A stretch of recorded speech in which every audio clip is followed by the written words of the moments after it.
พ่อใหญ่คนลาวครับที่เดินทางมาจากสหรัฐอเมริกาแล้วโดนสาวลาวเททิ้งเสียเงินไป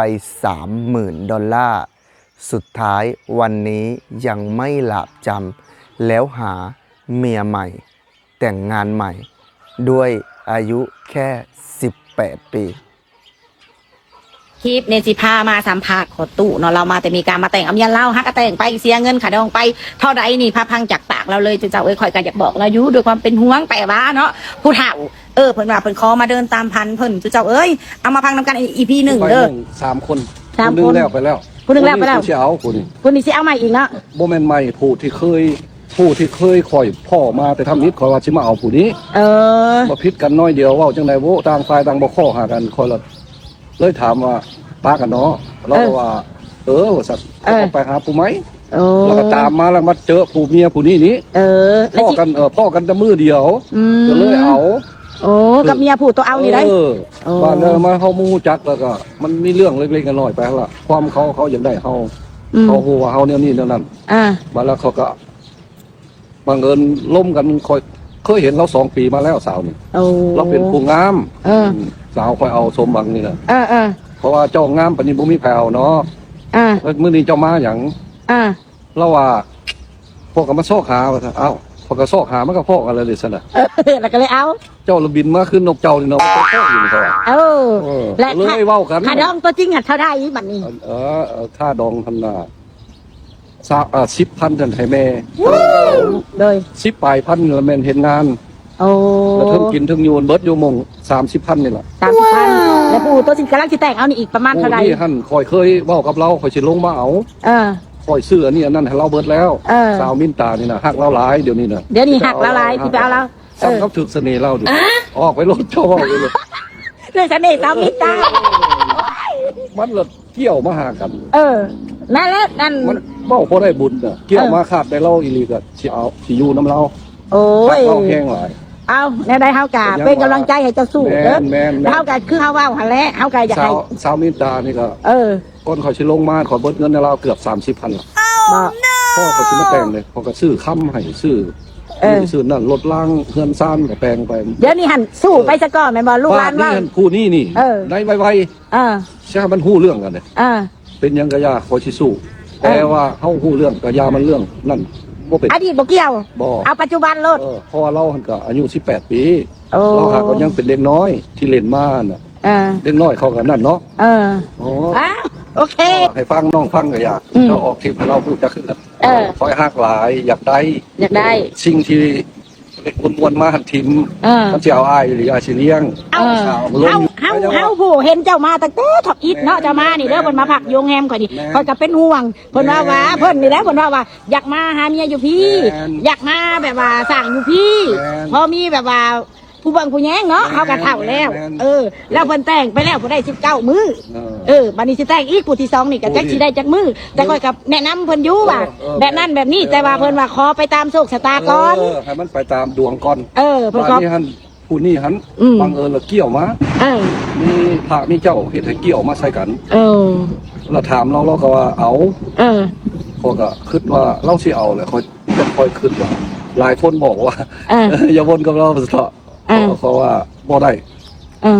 ซ้ำก็คอยถึงสนิทเลยหลายคนก็เตือนแล้วแม่นบ่โอ้เตือน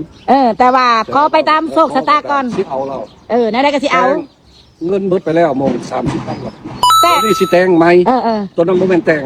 ตัวนั้นหั่นแต่งแล้วเฮาซื้อนี่ซื้อนั่นให้เบิดไปแล้วก็บังเอิญมานี่เฮาก็บ่ได้ซื้ออีกที่เรื่องแล้วไปมีตั้งแต่สิมาให้ค่าดองค่าดองเท่าใดบ่นี่คือเก่าหั่นล่ะเขาก็ห้องก็คือเก่าหั่นล่ะ$10,000 10,000แล้วก็เฮ็ดกันงานแต่งน้อยบัดนี้น่ะวางแล้วหั่นมันเขาใหม่เฮาเฮ็ดบ่ถึกหลักไปเฮ็ดใหญ่โพดมันกลายบ้านกลายเมือง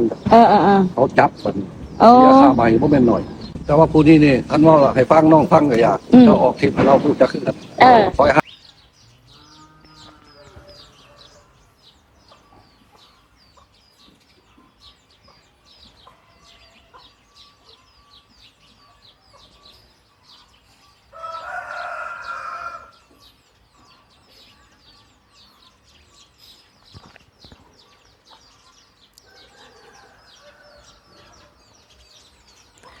นั่นแหละครับ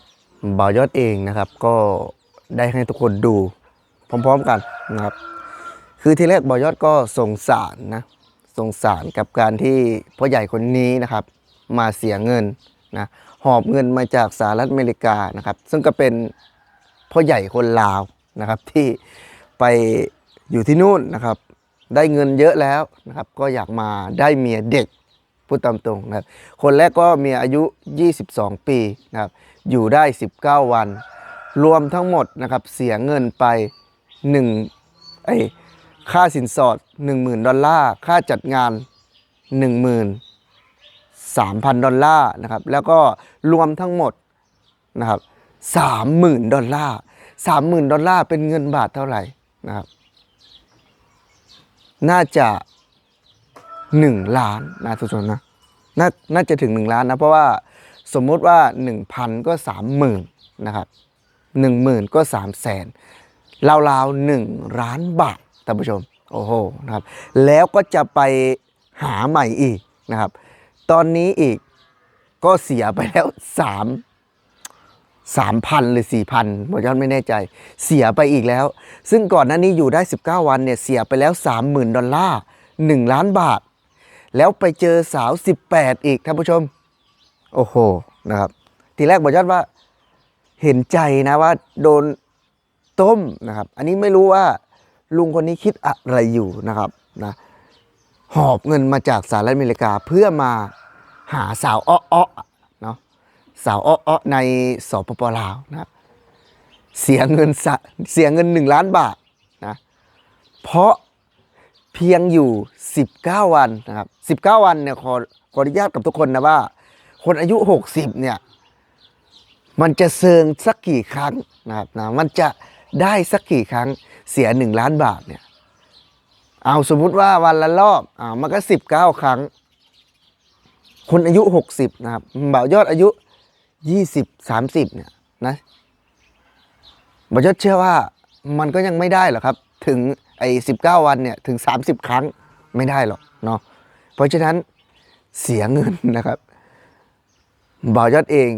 คิดว่าสงสารแต่รอบนี้คือไม่สงสารแหละเมื่อได้เห็นนะครับเพราะว่าจะหาใหม่อายุ18 ปีที่จะไปสู่ขอเนาะครับก็เหมือนเดิมครับ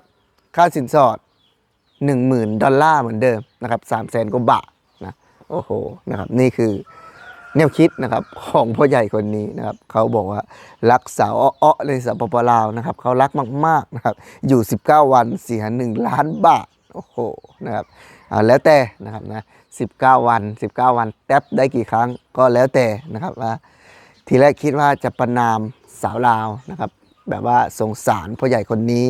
แต่พอจะได้เห็นลักษณะในการพูดแล้วเนี่ยก็ไม่สงสารแล้วนะครับแล้วแต่ว่าใครจะเอาประมาณไหนนะครับนะก็หาสาวลาวเหมือนเดิมนะแล้วแต่นี่แหละครับคือสิ่งที่แนวคิดของแต่ละคนไม่เหมือนกันถ้าเจ็บแล้วจำเนี่ยนะครับเขาว่าคนถ้าเจ็บแล้วทนเนี่ยไม่รู้ว่าเขาจะว่าอะไรนะครับจากที่บ่าวยอดได้ดูแล้วก็โอ้โหนะครับจากอย่างตัวอย่างเนี่ยนะครับทำให้เห็นแล้วแต่คือไม่หลักจำนะครับก็จะเอาอีกนะครับนะสิ่งที่ผ่านมาก็ให้แล้วไปเขาบอกว่าเสีย 30,000 ดอลลาร์นะครับโอ้โห30,000 ดอลลาร์นะครับ10,000 ก็320,000 บาทนะถ้าเราก็1 ล้านบาทอยู่ได้19 วันจะแท็บได้กี่ครั้งครับอายุ60แล้วนะแล้วจะเอาใหม่อีกอายุ18 ปีเอาให้เป็นไปตามกรรมเขาบอกว่าให้เป็นไปตามกรรมขายทรัพย์สินอยู่ที่สหรัฐอเมริกาก็มาดูกันครับว่าไฟท์ที่2จะได้กี่วันให้ทุกคนติดตามคอมเมนต์ครับบ่าวยอดก็จะนำเสนออัปเดตให้ทุกคนฟังเป็นสักระยะนะครับสำหรับวันนี้สวัสดีครับ